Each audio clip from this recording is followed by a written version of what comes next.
Talking of Mr. Mourinho, in the aftermath of Manchester United's rather limp defeat against Arsenal, he said this: "We have to chase the Champions League by trying to win the Europa League. I don't think we have any chance of finishing in the top four." I agree with you, Jose. Well, they certainly don't now. Well, do Liverpool they have a chance. Liverpool drew at the weekend. Yeah. If they'd beaten Arsenal, it's in their own hands. Now, they're not playing in...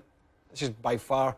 It's nowhere near the best Arsenal side in many a year. They're sitting in sixth position. They're below Man United. Can't you win that game? But he fielded such a weak team. They were never in the game, Adrian, and now the pressure's on Thursday night. Like Celta Vigo are just going to roll over. It was a very cold and calculated decision, was it not, to field the team he did against Arsenal? When, as Craig says, it was still very much in their hands. Jose Mourinho has been focused on the Europa League for quite some time. Against Chelsea, he left Zlatan Ibrahimovic out because he had the Anderlecht game to come just after. As it happened, Ibrahimovic got injured. But that was with an eye to win the Europa League. Now, as it turned out, United went and won the league, and everybody started to sing Mourinho's praises about the tactical genius. I never bought that. That was about resting his biggest star for the Europa League, which I believe even back then was their primary focus.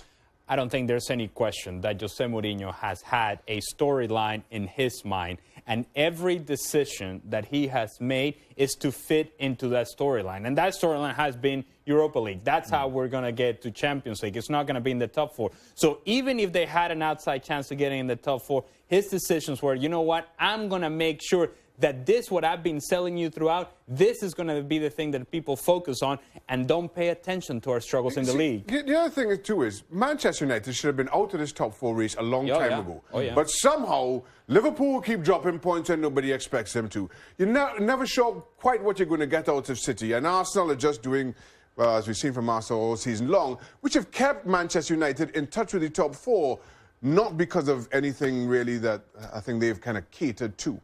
Well, we've described the race for the top four as more of a stumble and an inebriated stumble at times over the previous weeks. You used that last week. I'm not allowed 2 weeks. No new material, I'm afraid. Well, Man City got their act together with their big win against Palace. But this is what the SPI says. They're still saying City are the big favourites to claim a top four. I think it'd be hard to argue with that. Liverpool's percentage has gone down slightly after that draw against Everton. Remember, they only have 2 games left, including one at West Ham.